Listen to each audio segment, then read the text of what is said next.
Meus irmãos, quero convidá-los a abrir as vossas Bíblias em Josué capítulo 9, amém? Mas nesta noite nós iremos falar sobre consultar a Deus antes de tomar uma decisão. Por isso nós iremos ler o texto de Josué capítulo 9, do verso 1 até o verso 14, ou melhor, até o verso 15. É um texto um pouco longo, mas eu peço aos irmãos que acompanhem.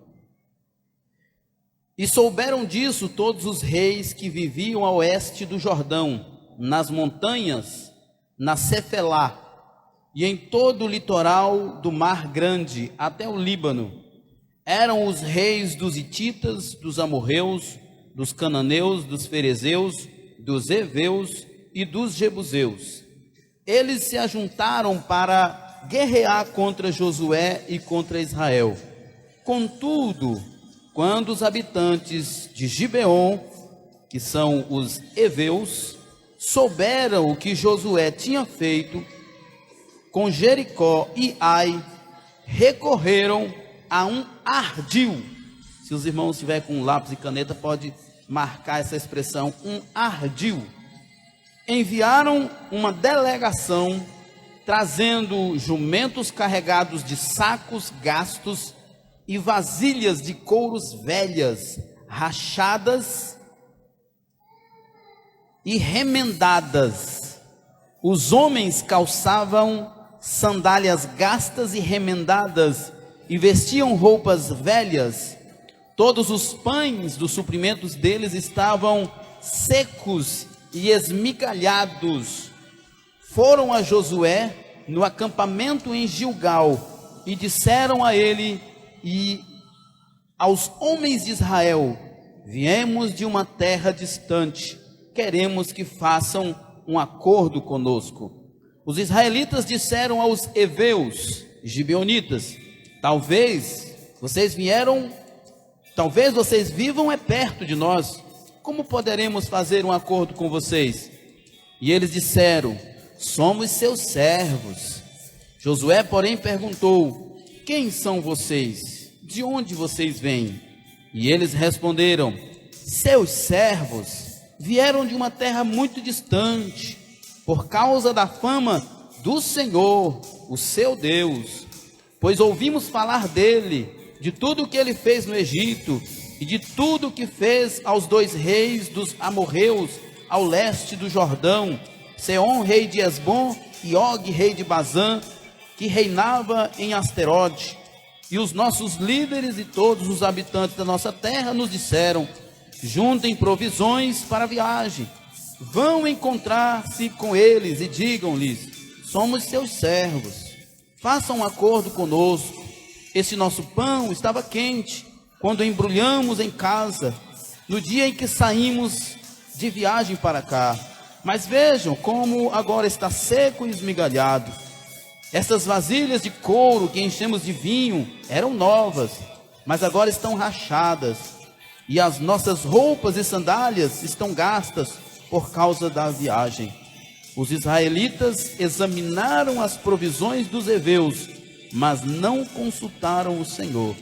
Então Josué fez um acordo de paz com eles, garantindo poupar-lhes a vida, e os líderes da comunidade o confirmaram com juramento.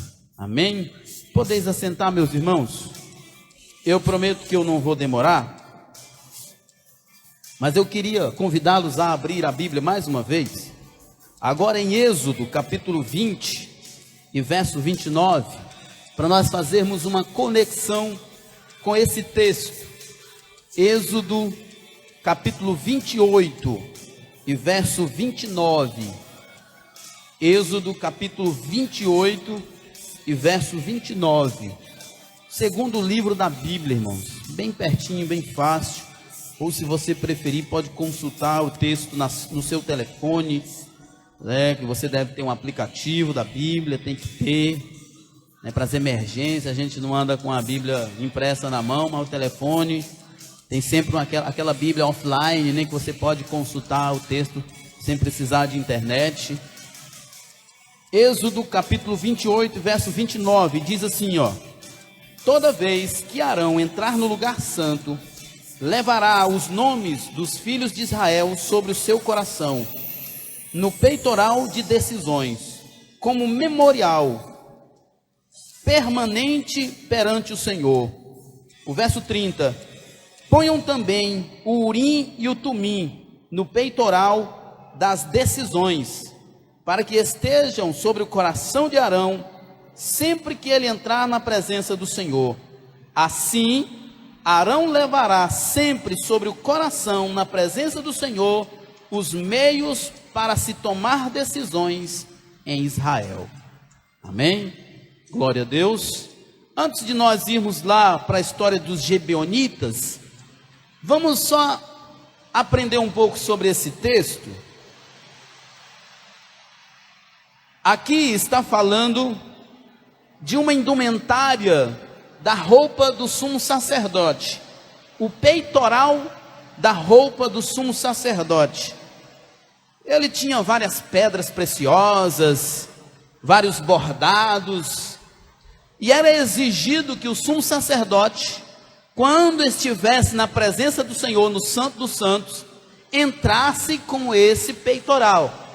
Nesse peitoral também era para estar colocado dois utensílios que na Bíblia nós temos os nomes deles de Urim e Tumim, que a gente não sabe exatamente o que era Urim e Tumim.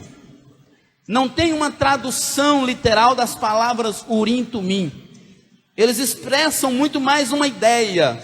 A ideia de Urim e Tumim é mais uma ideia de luz e verdade, ou uma ideia de lançar luz sobre a verdade, ou trazer a verdade para a luz. Essa é a ideia de Urim e Tumim. Mas Urim e Tumim eram dois utensílios que os israelitas usavam para consultar a Deus. E é por isso que ele é importante aqui nessa indumentária da roupa do sumo sacerdote.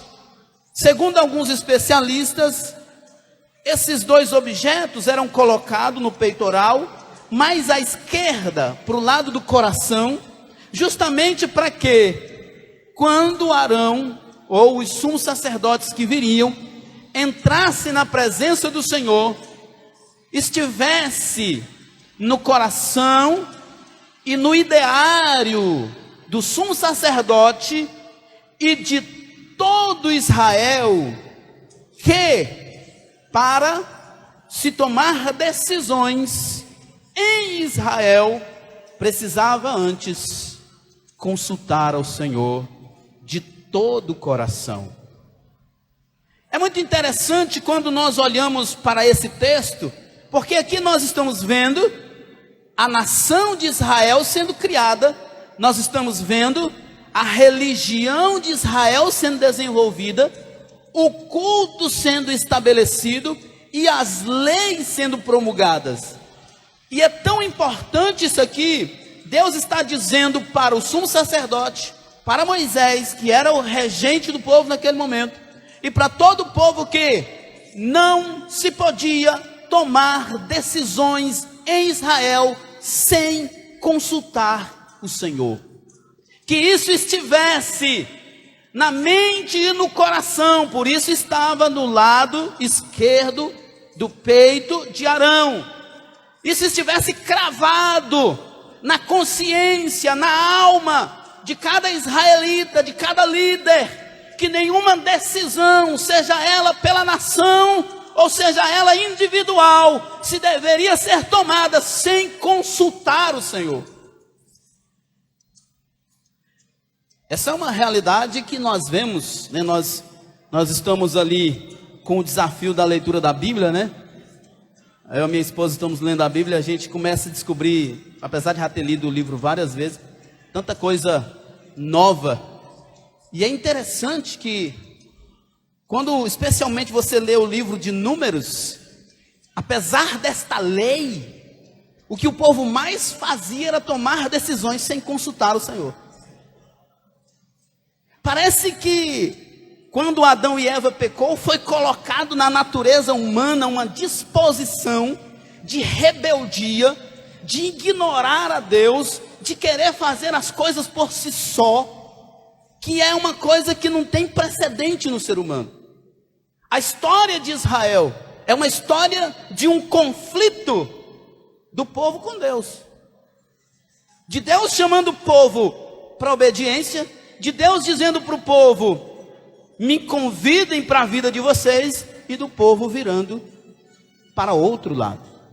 Inúmeras vezes o povo pereceu, o povo sofreu, porque havia uma lei que dizia, vão tomar decisões em Israel, consultem o Senhor, mas eles ignoravam.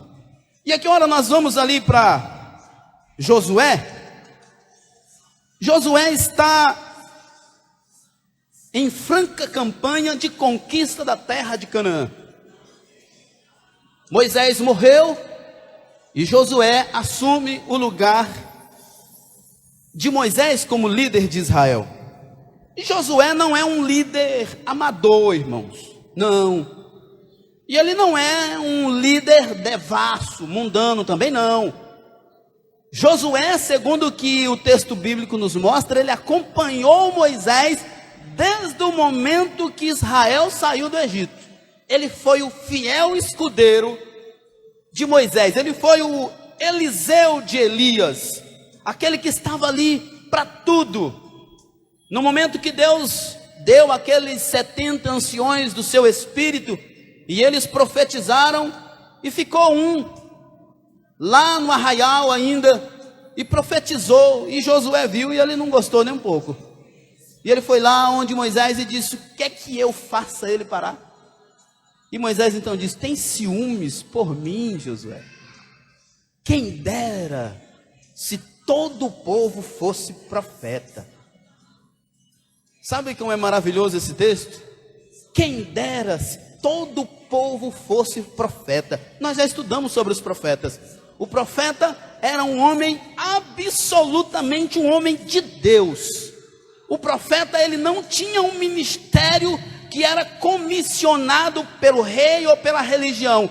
Deus chamava o profeta, às vezes do palácio, às vezes do templo, às vezes do deserto, às vezes da criação de gado ou das plantações, porque ele era um homem que falava aquilo que Deus mandava. Se tinha alguém que obedecia essa regra, essa lei, de tomar uma decisão só depois de consultar o Senhor, esse era o profeta. E Moisés então diz para Josué, quem dera se todo Israel fosse profeta, quem dera que todo Israel só desse um passo depois de ouvir a voz de Deus, quem dera que toda a igreja só agisse depois de ouvir a voz de Deus, quem dera se todo crente buscasse ouvir a voz de Deus, quem dera se todo Israel fosse profeta.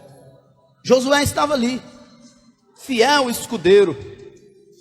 Quando Moisés morre e ele assume a liderança do povo, muito natural, um homem muito humilde, ele pede a Deus algumas confirmações, porque ele realmente estava preocupado, porque também ele viu, o texto bíblico diz que não houve nenhum homem tão manso quanto Moisés, e Moisés sentiu vontade de matar aquele povo algumas vezes também. Perdeu a entrada na terra porque se irou tanto com o povo que se irou com Deus também, e aí perdeu a bênção, e é porque era o homem mais manso daquela terra.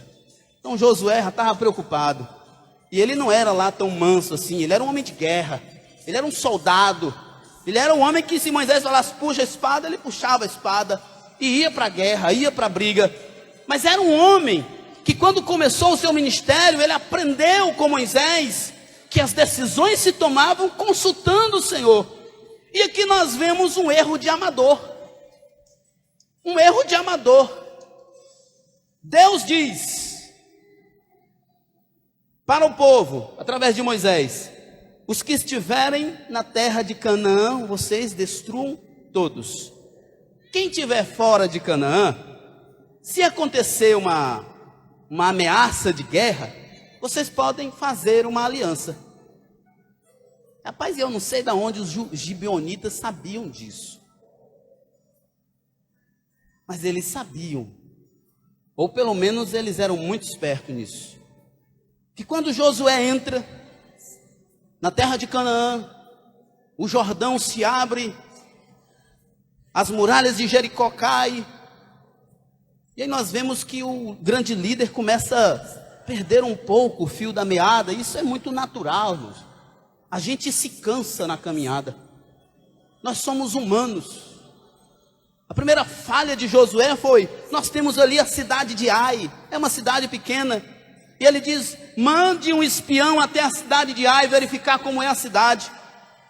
Chegaram lá, eu não sei se o relatório foi mal feito ou se de fato Josué não prestou atenção nas coisas. Disseram: não, a cidade é pequena, o exército também, poucos homens podem derrotar. Mas ele também não consultou o Senhor aqui. E por não ter consultado o Senhor, ele não soube que lá na invasão de Jericó, Acã havia roubado uma capa babilônica e uma cunha de ouro e escondido dentro do arraial, o que não podia. E por esta razão, eles saíram para lutar contra os exércitos da cidade de Ai. E foi uma derrota acachapante, envergonhada. Há muito tempo o exército de Israel não perdia um único homem.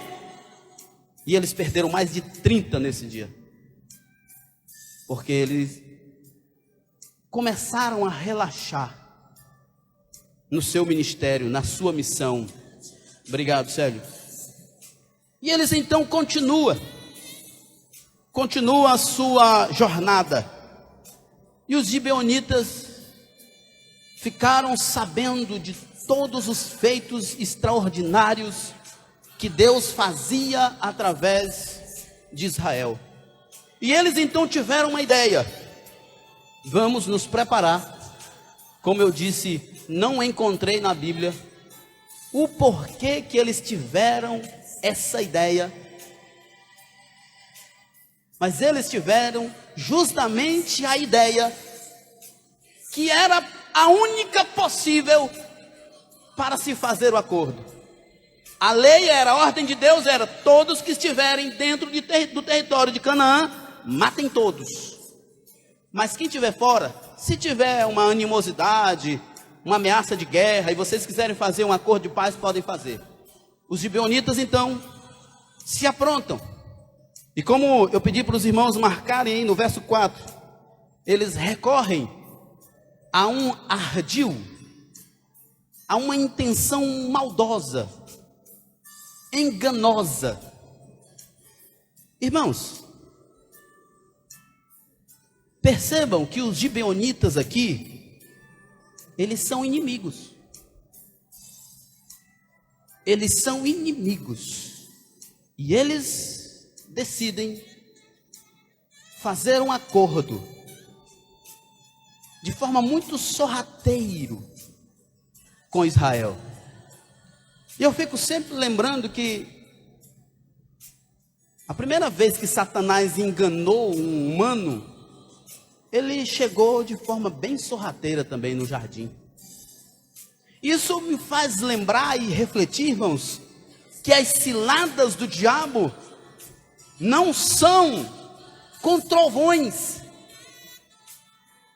não são com trombetas. As ciladas do diabo não são com ameaças de terror, mas com ameaça de paz, com proposta de paz. Eles chegam e dizem: olha, nós somos de longe, veja as nossas roupas, os nossos calçados, as nossas comidas, não parecem comidas de alguém que está há muito tempo viajando. E aqui no verso 14, a NVI diz assim: os israelitas examinaram as provisões dos heveus. O F.F. Bruce diz que a ideia aqui é mais ou menos assim: eles sentaram com os heveus e comeram. Só que a outra parte do verso é: mas não consultaram o Senhor. Eles sentaram na mesa do inimigo, eles comeram com o inimigo, eles fizeram uma aliança com o inimigo, sem se preocupar que quem dava direção para as decisões era Deus. Meus irmãos, os gibeonitas chegaram sorrateiramente, humildemente. Warren Wiersbe diz assim: quem dera se o inimigo atacasse como um leão feroz. Mas na verdade, até o leão, quando ataca, não ruge. O leão, quando ataca, não faz barulho. Às vezes nós estamos vivendo as nossas vidas e nós estamos vencendo, derrubando os muros de Jericó. Às vezes tem um percalço ali, como foi a cidade de Ai, mas nós sabemos da nossa condição, e nós sabemos que nós temos condições de melhorar, de avançar, de alcançar mais coisas. Mas esquecemos que o inimigo estava à espreita no jardim. Ele tentou Jesus no deserto, mas fez Adão cair no jardim. Nós não podemos esquecer de que nós temos um inimigo. Sabe uma coisa que Satanás quer muito? Eu vou aumentar a voz só um pouquinho, porque eu acho que vai ajudar vocês a ouvir. Sabe uma coisa que Satanás quer muito?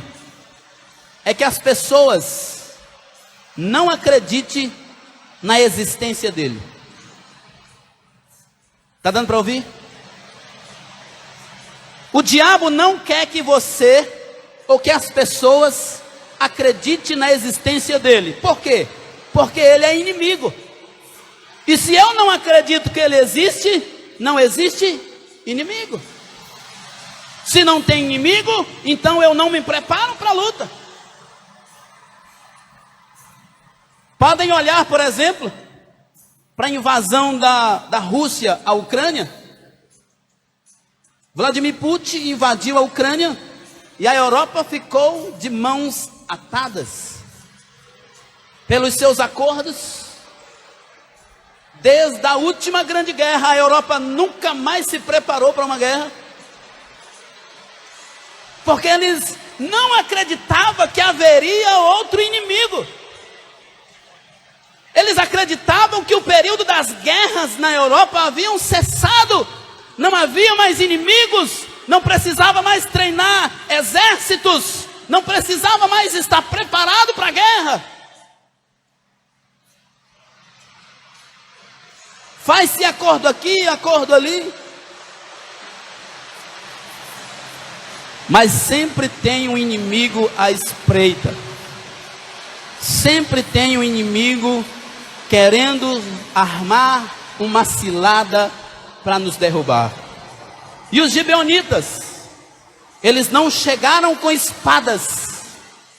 Eles não chegaram uivando, rosnando como leão. Eles chegaram oferecendo um acordo de paz. É típico do diabo mentir, né? É típico. Jesus diz lá em João 8, se eu não estou enganado, é o versículo 44, que ele, quando mente, fala do que lhe é próprio, porque é mentiroso e pai da mentira. E olha que o inimigo é sorrateiro mesmo. Eles disseram assim, verso 9, eles responderam: seus servos vieram de uma terra muito distante por causa da fama do seu Deus. Nós viemos aqui por causa do seu Deus. Ah, eu estou aqui porque a sua família é legal. Ah, eu estou aqui porque essa igreja é legal.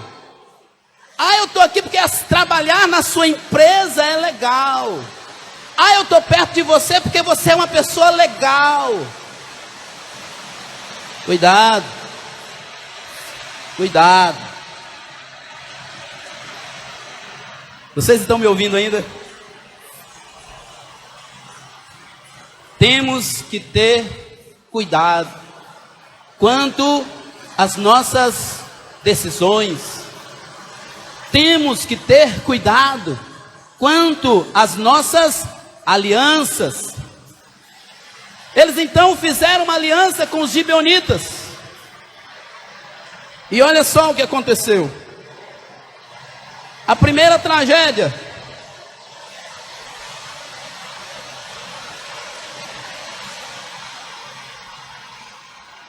A primeira tragédia foi que Josué capítulo 10 e verso 6. Uma conjuntura de reis decidiram atacar Gibeão. Uma conjuntura de reis decidiram atacar os gibeonitas. E o que é que os gibeonitas dizem?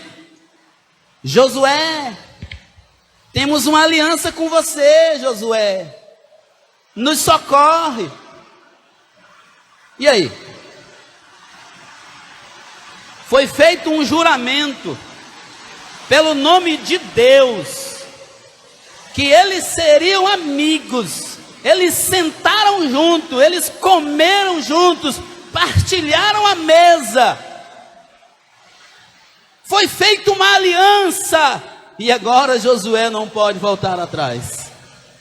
Deus é tão maravilhoso que usou essa situação para abrir mais caminho em Canaã, vencendo aqueles reis.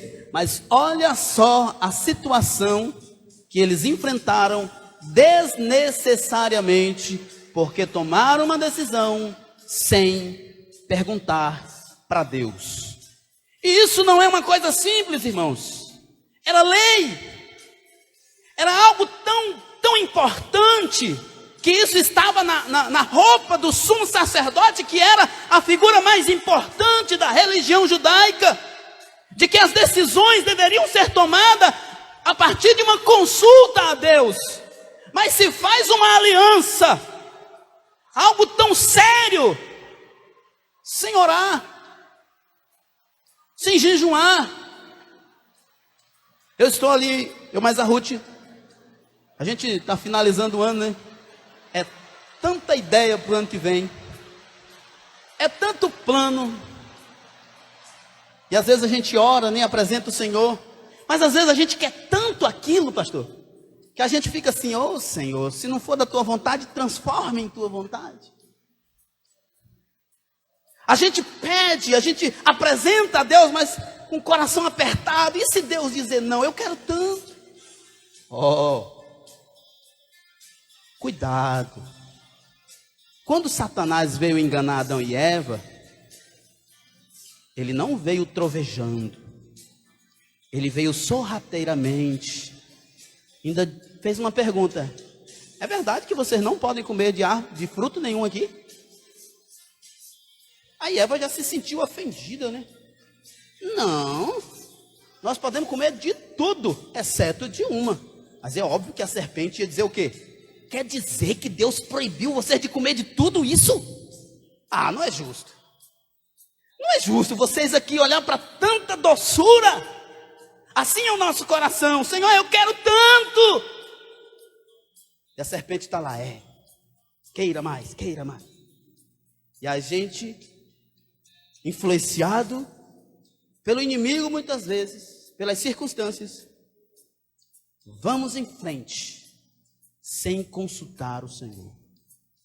E muitas vezes trazemos maldição para a nossa vida, trazemos problema para a nossa família, porque não consultamos o Senhor. Olha só, Juízes capítulo 3, verso 5. Os israelitas viviam entre os cananeus, os hititas, os amorreus, os ferezeus e os gibeonitas, e tomaram as filhas deles em casamento, e deram suas filhas aos filhos deles, e, em consequência, prestaram cultos aos seus deuses. Por que acontece? Quando Josué soube que era uma armadilha, ele disse: agora nós vamos judiar deles. Vamos judiar dos gibeonitas. Vocês serão nossos escravos. Morarão a vida inteira em nosso meio. Mais uma atitude de amador do grande Josué. Porque quando Deus chamou Abraão, o que foi que Deus disse? Quem te amaldiçoar, será amaldiçoado. Mas quem te abençoar, será abençoado. Se só de eu abençoar Israel, eu sou abençoado, imagina de eu morar em Israel. A lei dizia: olha, o estrangeiro residente tem os mesmos direitos do natural. Aquilo que Josué pensava que era uma maldição, para os gibeonitas era uma bênção. Eles consideraram que ter um povo pagão no meio deles era maldição para os pagãos. Olha que estupidez de um líder.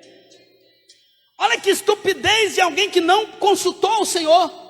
Ele considerou que os gibeonitas, um povo pagão, idólatra, estar no meio de Israel seria uma maldição para os gibeonitas. Era maldição para Israel.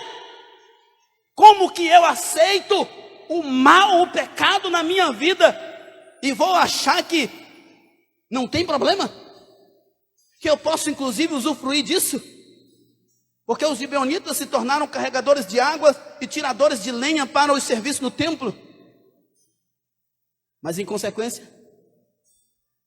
levaram Israel a se prostituir e a cometer idolatria.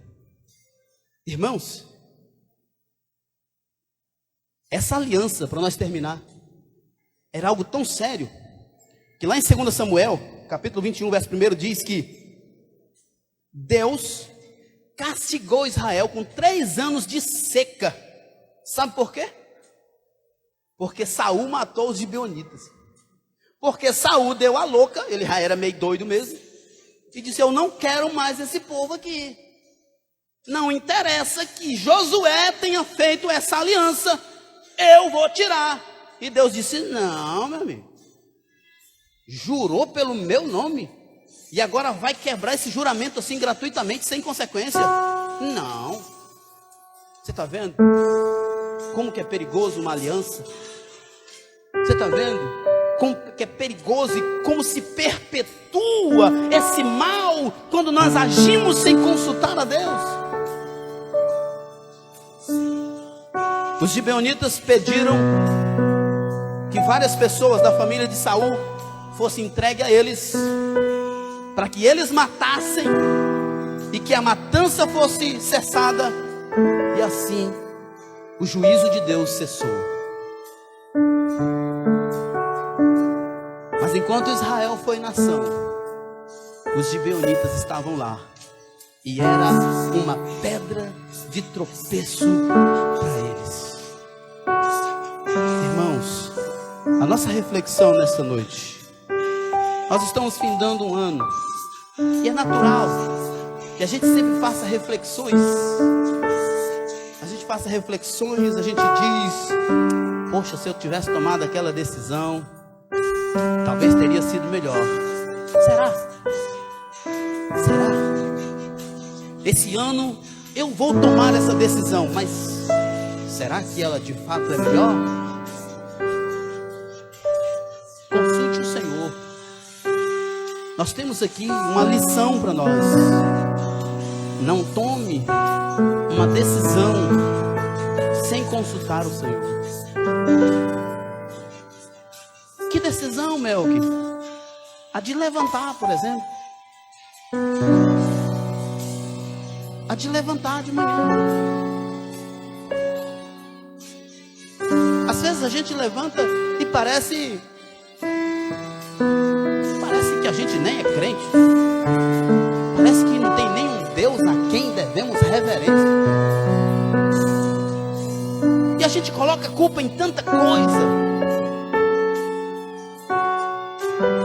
Josué foi mais nobre do que nós, porque ele se humilhou, se arrependeu, reconheceu o erro, apesar das consequências terem se perpetuado.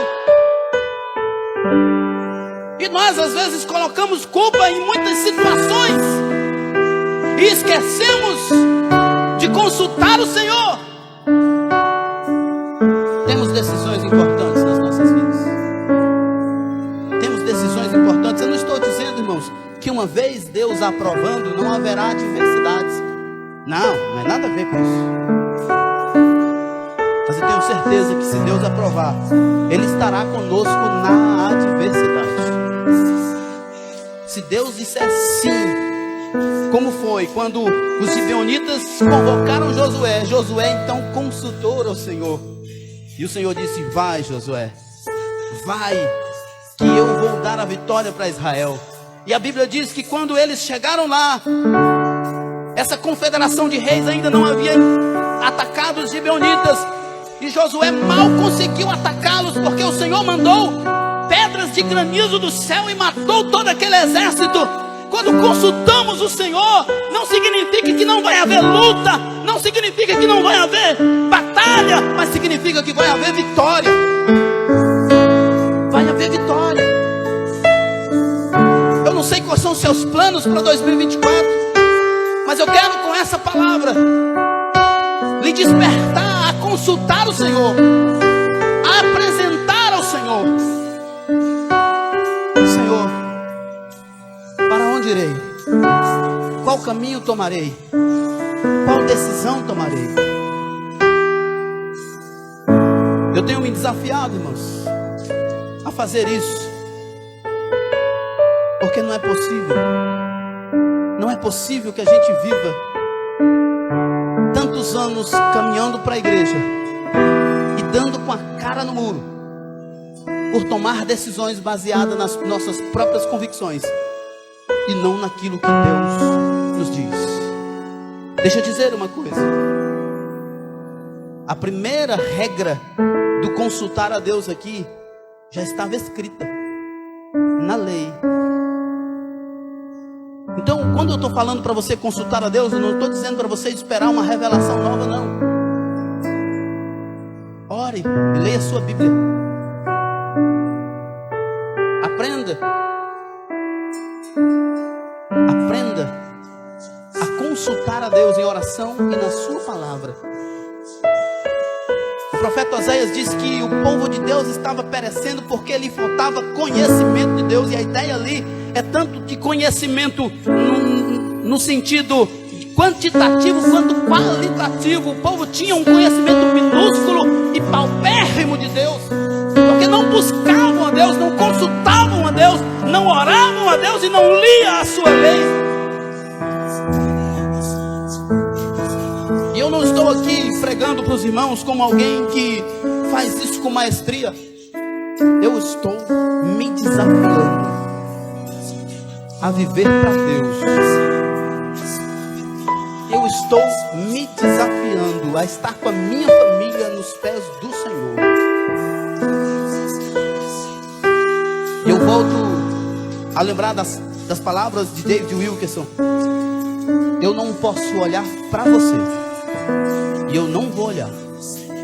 Se você não quiser orar, eu vou orar. Se você não quiser ler a Bíblia esse ano, eu vou ler a Bíblia todinha esse ano. Já estou começando Deuteronômio. Está cheio de rabisco e anotações. Como diz o pastor Iago Martins, respeite o conteúdo da sua Bíblia, mas não respeite o papel. Anote, escreva, marque, aprenda, se desafie. Consulte o Senhor. Você não pode esperar ter um êxito maior, ter uma bênção maior em 2024 se você continuar tomando as mesmas decisões, das mesmas formas de 2023.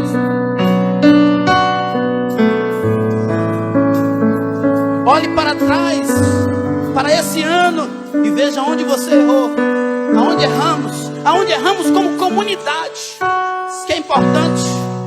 E eu queria dizer isso aqui. Às vezes, irmãos, se coloca a responsabilidade sobre o pastor e sobre as lideranças, Mas essa comunidade não foi criada para atender apenas a nossa geração, mas a geração dos meus filhos, dos seus filhos e dos seus filhos. E é responsabilidade minha, é responsabilidade de vocês construir essa comunidade. Vamos agir diferente em 2024.